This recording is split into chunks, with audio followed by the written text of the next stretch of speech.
plan, source, make, ship, sell. Each consumer sends about 12 kilos of product to landfill on an annual basis. There is an opportunity to reduce greenhouse gases within our industry by 45% by 2030.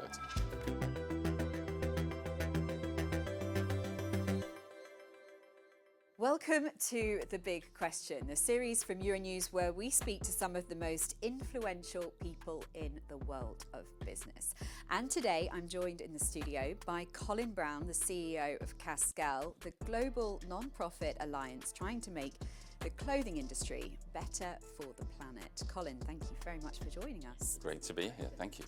First of all, just for our audience as well, can you just set the context for what Cascale does? Cascale is a global non-profit alliance that works across the entire consumer goods value chain, looking to unite manufacturers, brands and retailers in our efforts to reduce climate change and increase social justice. Okay, and what percentage of the market does that represent? We have probably about 50% of the market overall. We work primarily in sports and fashion, but increasingly we're expanding into other parts of the industry as well, sporting goods, luggage, other parts of the industry. The alliance includes manufacturers, brands and retailers and affiliates. So we have a very broad mix of membership.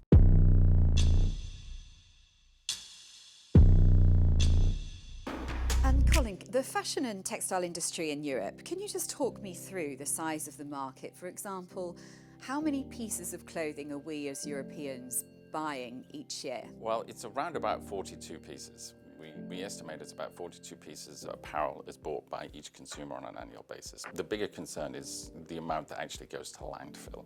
We believe that each consumer sends about 12 kilos of product to landfill on an annual basis, which is significant. We estimate there are around about 170,000 textile companies in Europe and around about 1.7 million people involved in the manufacture of textile. And in terms of impact this is having on the planet? Well, we have some figures, and we believe our industry is responsible for about 1 gigaton of CO2 emissions on an annual basis, which is somewhere between 3 and 9%, I think, is the figure that is often quoted. And how far are we from building a sustainable solution? I think we're a way off, unfortunately. I spent much of my career in supply chains, and we've always thought of supply chains as kind of plan, source, make, ship, sell, which is very a linear kind of process.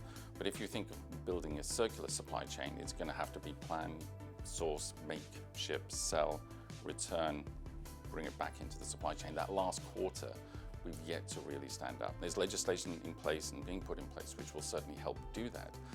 But the industry and society itself needs to figure out how do we join that last part of the equation. Until we figure that out, it's going to be incredibly difficult for us to build a truly sustainable circular industry. I think one of the things we have to be careful of is that we suggest that everything has to be more expensive. I'm a big believer that, if people can make money out of it, it'll be done a lot quicker.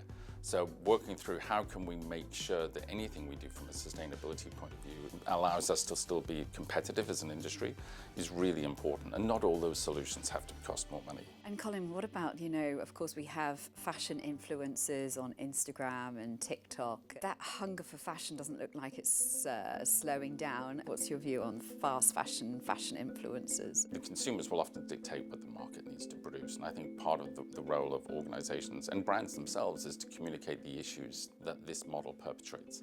And so I think we encourage brands to be responsible in the way they think about that. Industry decarbonization roadmap is a big one that we're leading at the moment to try and bring manufacturers together and brands and affiliates to kind of work on this issue. So we know that it has to be solved, but it's not necessarily only going to be reliant on the consumer. And who are the culprits for perpetuating, the fast fashion? I'm not sure if there's any culprits. I think it's just the way the world and the industry has developed with social media and other things has required that there is an always-on kind of culture that we have out there, that you always want what the next person has. And one of the challenges we have as an industry is because supply chain lead times are so incredibly long, it means the industry has to work much further ahead. I think as we move towards a more circular, sustainable supply chain, ultimately we will unpick that, and I think we'll get to a more fast-moving kind of model. But the question is, if we're fast-moving, does that mean people buy more often? And so it's a question. So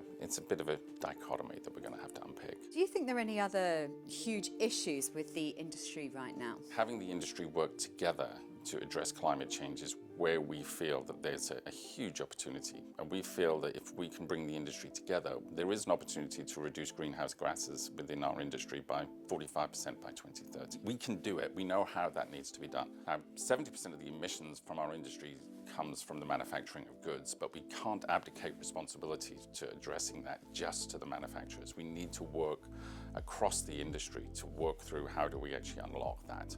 Remember, many of the brands, retailers work with the same manufacturers. And so if they each talk to the manufacturers individually, the manufacturers cannot be successful because they're being pulled in so many different directions. One of the pieces of work that we've done recently is looking at where the emissions come from at an industry level. And approximately 80% of the emissions come from around about 10% of the facilities.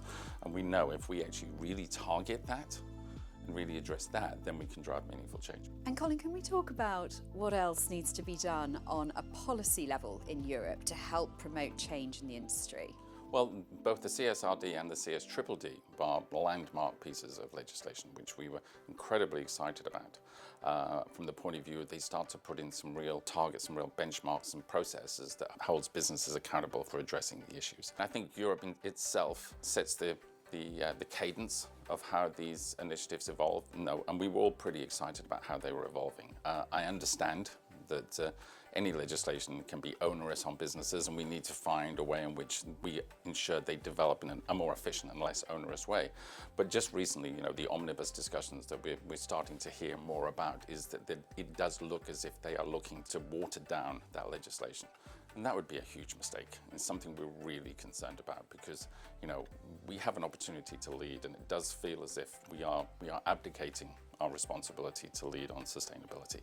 And so we would encourage the legislators here in Europe to lean into it, understand that it's difficult, but all progress depends upon unreasonable men, I think, as George Bernard Shaw said, and we need to lean into it. And as Cascale, we'll continue to hold our members accountable and work with our members to ensure that they meet the requirements that we believe are appropriate. But I would encourage legislators to lean into it and actually have the courage of their convictions. Colin, thank you. And just finally, why do you think forming an alliance like Cascale is important for achieving these aims in the industry? We are not going to solve this if we work alone. These issues can move from being an addition sum to a multiplication sum if we really work together. We actually do know how to solve it. We know how to address it. The technology is not beyond us. We know the answers. The question is, do we have the courage, capacity, and commitment to do it? The big question. Colin, thank you very much for joining us on the show. Thank you very much indeed. It's been a pleasure.